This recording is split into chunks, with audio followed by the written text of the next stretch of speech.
साथियों नमस्कार। हमारे चैनल में आपका स्वागत है। मैं हूं रामचंद्र मौर्य। क्या यह देश विकसित भारत की ओर बढ़ रहा है? क्या यह देश विकास के पैमानों पर सही ढंग से चल रहा है? क्या यह देश, इस देश की साझा संस्कृति, भाईचारा, आपसी सौहार्द को समेटे हुए विकास की तरफ आगे बढ़ रहा है? प्रधानमंत्री नरेंद्र मोदी का जो रवैया पिछले 10 वर्षों से रहा है, हमें लगता है कि प्रधानमंत्री नरेंद्र मोदी कहीं न कहीं एक बड़ी गलती कर रहे हैं। विकसित भारत का सपना दिखा करके भारत को जिस रास्ते पर ले जा रहे हैं, जिस तरह से नफरत और हिंसा का माहौल, तनाव समाज में व्याप्त हो रहा है, और इसके लिए खुद नरेंद्र मोदी, भारतीय जनता पार्टी, आरएसएस जिम्मेदार है। क्या प्रधानमंत्री नरेंद्र मोदी के कार्यों की समीक्षा होनी चाहिए? क्या मोदी सत्ता के खिलाफ जन जागरण अभियान चला करके 98 करोड़ मतदाताओं तक यह बात पहुंचानी चाहिए कि प्रधानमंत्री नरेंद्र मोदी विकसित भारत नहीं बल्कि हिंदू राष्ट्र बनाने के लिए आमादा है, और इस देश से साझा संस्कृति को खत्म करना चाहते हैं, अल्पसंख्यकों का देश निकाला करना चाहते हैं। इस देश के 140 करोड़ लोगों के साथ न्याय नहीं हो रहा है। ऐसे में प्रधानमंत्री नरेंद्र मोदी के खिलाफ, उनकी सत्ता के खिलाफ, आरएसएस के खिलाफ क्या बड़े पैमाने पर जन जागरण अभियान देश में चलाना चाहिए? आज हम इसी की चर्चा करेंगे, और चर्चा से पहले, विश्लेषण से पहले उम्मीद करेंगे कि अगर आप पहली बार चैनल को देख रहे हैं तो इसे सब्सक्राइब कर लीजिए। जी हाँ, 14 अप्रैल को यानी कल बाबा साहब डॉक्टर भीमराव अंबेडकर की जयंती पर जिस तरह से प्रधानमंत्री नरेंद्र मोदी ने नफरती भाषण दिया, कांग्रेस के खिलाफ आग उगला, हमें लगता है कि बाबा साहब अंबेडकर का जन्मदिन एक पवित्र दिन है। कम से कम इस दिन को बख्श देना चाहिए था।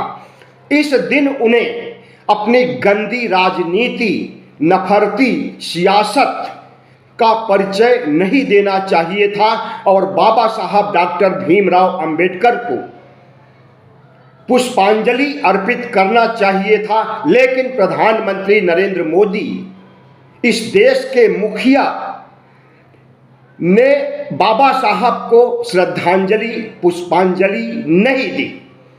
सेंट्रल हॉल, जहां पर कि बाबा साहब की आदमकद प्रतिमा लगी हुई है, पूरा विपक्ष, सांसद और तमाम पार्टियों के नेता, कद्दावर नेता पहुंचे और बाबा साहब को सम्मान दिया, श्रद्धांजलि अर्पित की, पुष्प चढ़ाए। लेकिन प्रधानमंत्री नरेंद्र मोदी और शाह और भागवत कोई भी सेंट्रल हॉल नहीं पहुंचे, बाबा साहब के सामने नतमस्तक नहीं हुए। क्यों नहीं नतमस्तक हुए?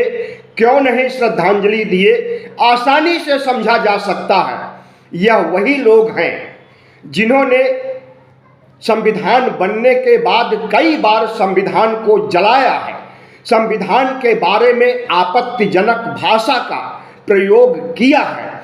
26 जनवरी 1950 को जिस दिन संसद भवन में संविधान लागू हो रहा था, उसी दिन बाबा साहब की शव यात्रा निकाली जा रही थी रामलीला मैदान से। बाबा साहब के पुतले फूंके जा रहे थे रामलीला मैदान में, और यह पुतले फूंकने, शव यात्रा निकालने का काम कोई और नहीं आरएसएस और जनसंघ ने किया था। उस समय भारतीय जनता पार्टी का जन्म नहीं हुआ था।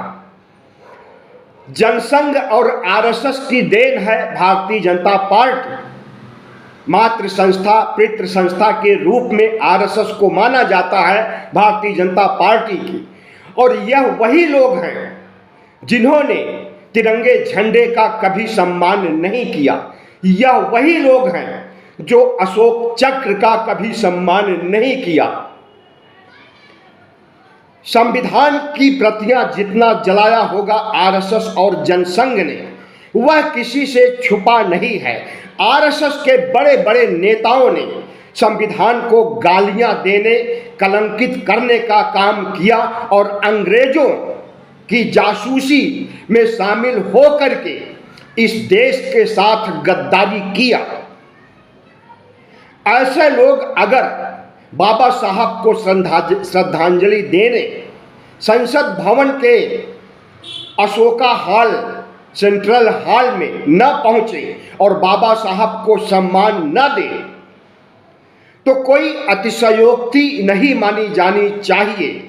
इनके दिल में संविधान के प्रति, बाबा साहब के प्रति नफरत भरी हुई है, और वह नफरत कभी कभी खुल करके सामने आ जाती है।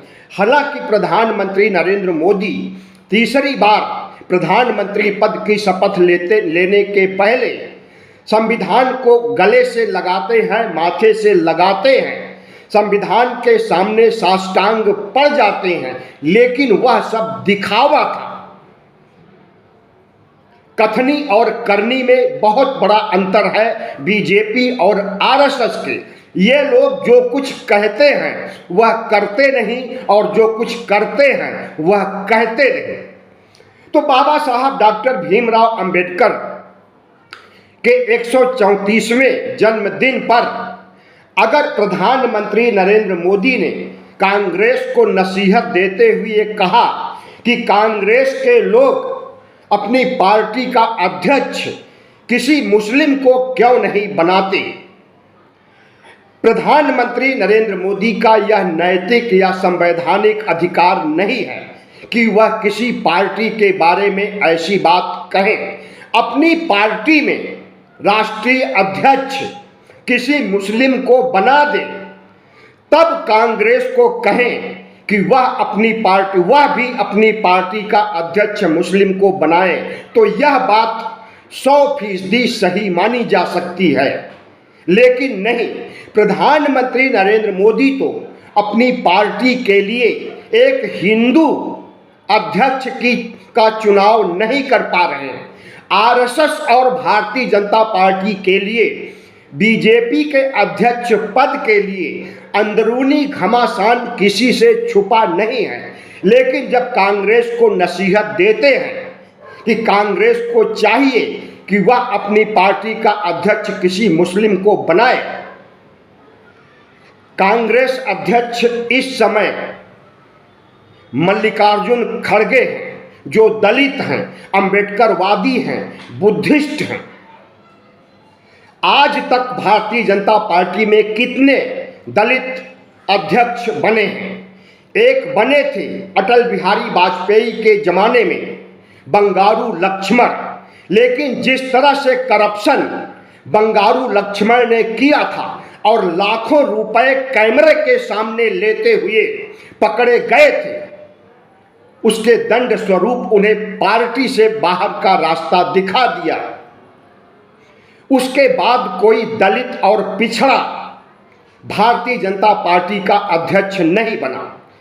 ब्राह्मण, क्षत्रिय, वैश्य, इसके अलावा आरएसएस में, भारतीय जनता पार्टी में किसी भी बड़े पद पर नियुक्ति ओबीसी, एससी, एसटी की नहीं हो सकती है। प्रधानमंत्री नरेंद्र मोदी आरएसएस से निकल करके आते हैं और अपने को स्वयं सेवक आज भी कहते हैं। 2014 में पहली बार प्रधानमंत्री पद की शपथ लेने के साथ ही उन्होंने कहा था कि हम आरएसएस के प्रचारक पहले हैं, प्रधानमंत्री बाद में हैं। तो प्रधानमंत्री नरेंद्र मोदी को आवाज उठानी चाहिए आरएसएस के खिलाफ कि 100 साल पूरे हो गए, ब्राह्मणों के अलावा किसी अन्य जाति या धर्म के लोगों को आरएसएस प्रमुख सरसंघ चालक क्यों नहीं बनाया गया। सिर्फ एक ब्राह्मणों के इतर सरसंघ चालक बने थे जिनका नाम था रज्जू भैया, और वह भी नीच जाति अछूत जाति के नहीं थे, वह क्षत्रिय थे, राजपूत थे। कुछ समय के लिए बनाया गया था। उसके बाद 1925 से लेकर के 2025 तक जितने भी सरसंघ चालक बने हैं सब के सब ब्राह्मण, और उसमें भी मराठी ब्राह्मण, और उसमें भी चित्पावन ब्राह्मण। तो प्रधानमंत्री नरेंद्र मोदी का कोई अधिकार नहीं है कि वह कांग्रेस को नसीहत दे। सिर्फ अध्यक्ष पद की ही बात नहीं, बल्कि प्रधानमंत्री नरेंद्र मोदी ने नसीहत देते हुए कांग्रेस को कहा कि कांग्रेस को चाहिए कि वह 50% सीटें मुसलमानों को दे लोकसभा चुनाव में, राज्यसभा चुनाव में, विधानसभा विधान परिषद के चुनाव में। प्रधानमंत्री नरेंद्र मोदी के मंत्रिमंडल में कितने मुस्लिम मंत्री हैं? एक भी नहीं। कितने सांसद हैं? सिर्फ एक, गुलाम अली नाम है, और वह भी अपने नाम को सार्थक करते हुए आरएसएस की गुलामी करते हुए देखा जाता है आए दिन संसद भवन में, संसद भवन के बाहर भी। तो प्रधानमंत्री नरेंद्र मोदी मुसलमानों के इतने बड़े खैरख्वाह हो गए कि वह कांग्रेस अध्यक्ष बनाने और आधी सीटें मुसलमानों की देने की वकालत अगर कर रहे हैं तो सबसे पहले उन्हें चाहिए कि अपनी पार्टी में मुसलमानों को स्थान दें, अध्यक्ष बनाएं। आरएसएस प्रमुख सरसंघ चालक मुसलमानों को या ओबीसी एससी एसटी को बनाएं, तब उनका अधिकार बनता है कांग्रेस को नसीहत देने का। वरना इस देश की जनता, इस देश के वोटर अच्छी तरह से समझ रहे हैं कि प्रधानमंत्री नरेंद्र मोदी, भागवत और शाह का असली चेहरा कौन सा है। इनके चाल चरित्र और चेहरे से पूरा देश वाकिफ हो गया है, और प्रधानमंत्री नरेंद्र मोदी को एक झूठा, जुमलेबाज, नफरती, हिंदू मुस्लिम ध्रुवीकरण करने वाला, नफरत का सौदा करने वाला इंसान के रूप में इस देश की जनता समझ चुकी है। अल्पसंख्यकों के साथ जिस तरह से अत्याचार करने के लिए संसद में कानून पारित करा लेते हैं, कानून बना लेते हैं, और उस कानून के खिलाफ अगर विपक्ष एकजुट हो करके अदालत का दरवाजा खटखटाता है तो उस पर भी आपत्ति होती है प्रधानमंत्री नरेंद्र मोदी को। और उसी वक्त कानून को लेकर के जिस तरह से मुसलमानों के खैर ख्वाह, मुसलमानों के शुभचिंतक बनते हुए प्रधानमंत्री सामने आते हैं, ऐसा वह अंदर से कतई नहीं चाहते हैं। अंदर से उनके अंदर मुसलमानों के प्रति नफरत, न सिर्फ मुसलमानों के प्रति, इस देश के बौद्धों के प्रति, ईसाइयों के प्रति, जैनों के प्रति, सिखों के प्रति उनके अंदर नफरत भरा है। उनका पसंदीदा धर्म कोई अगर है तो वह हिंदू धर्म है, और उस हिंदू धर्म को आगे बढ़ाने के लिए बाकी सभी धर्मों को नेस्तनाबूद कर देना चाहते हैं, और कर भी रहे हैं बजाब्ता कानून बना करके।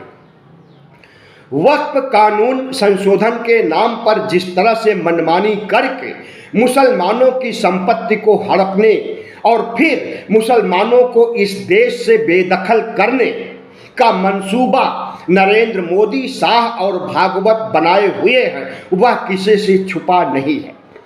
2019 में CAA और NRC कानून बनाया जाता है।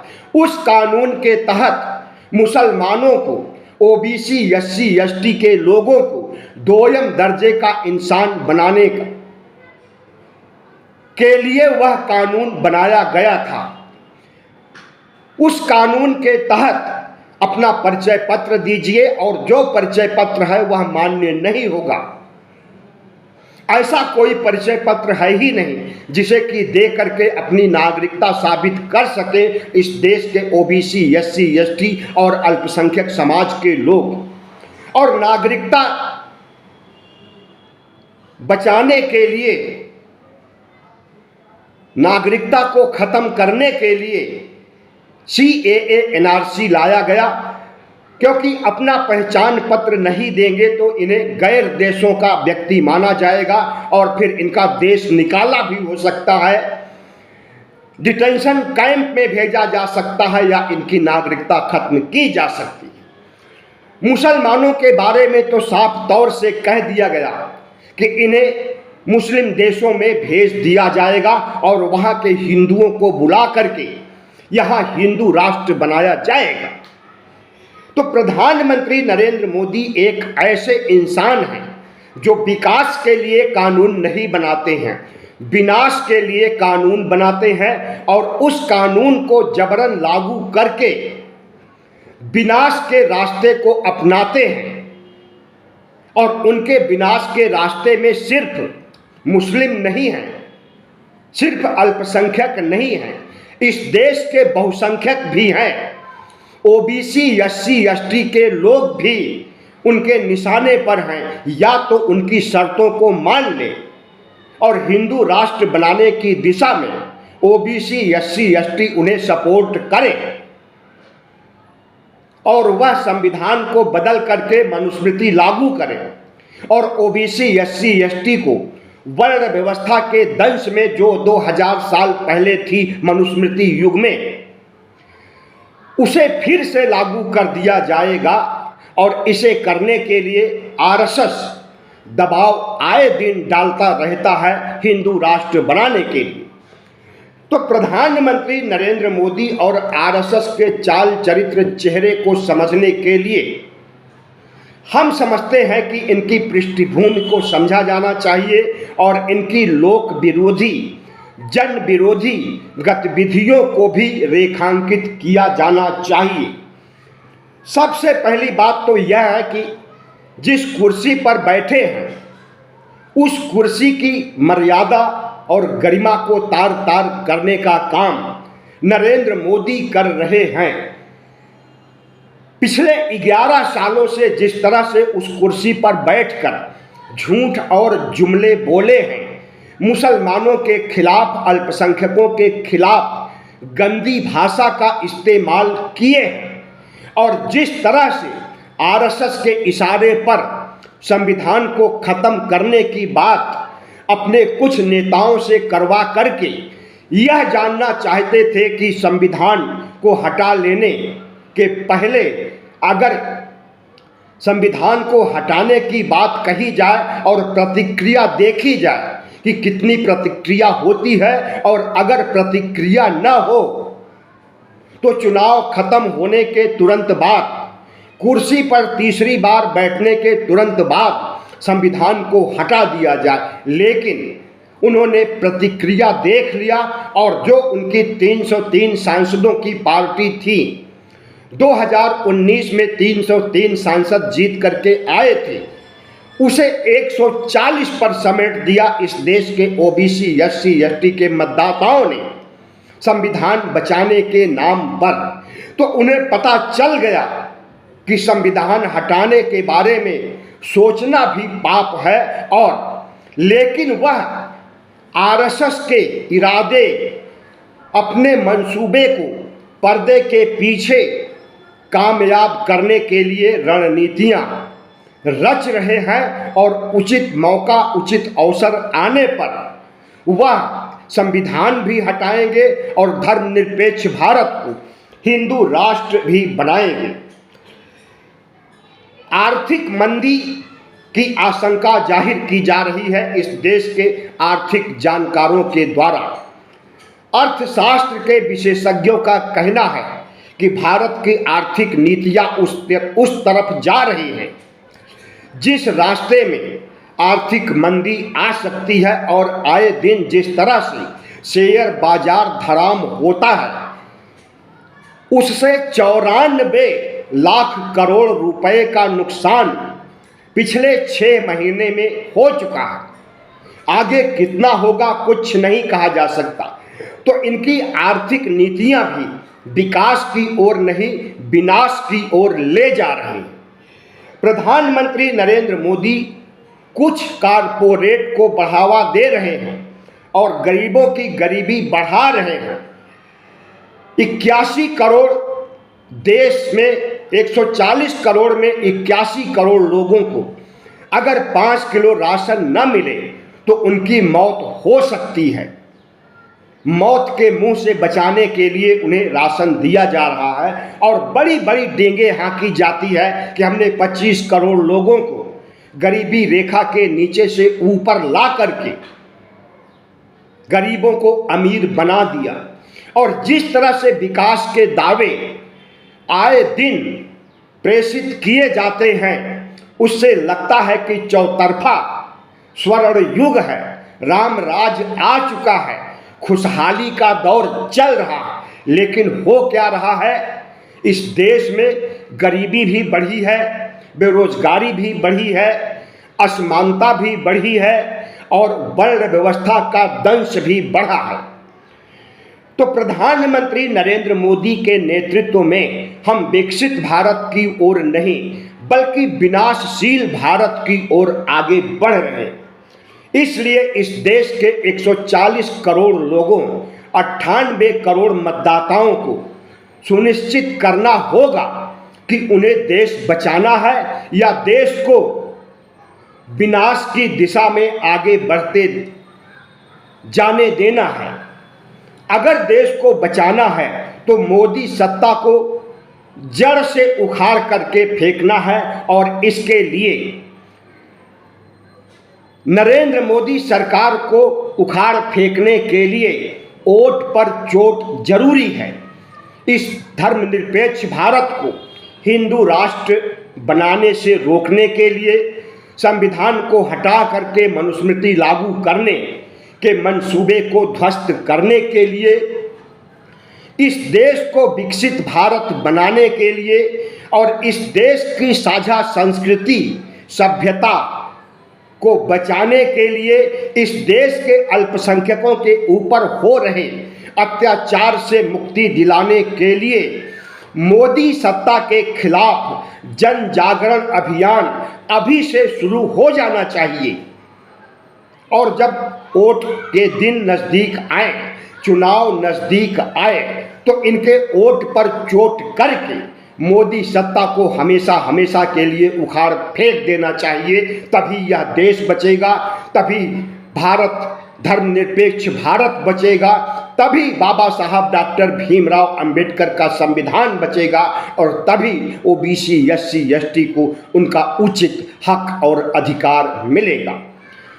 बहुत बहुत धन्यवाद। वीडियो अच्छा लगा हो तो लाइक कीजिएगा, सब्सक्राइब कीजिएगा और शेयर जरूर कीजिएगा।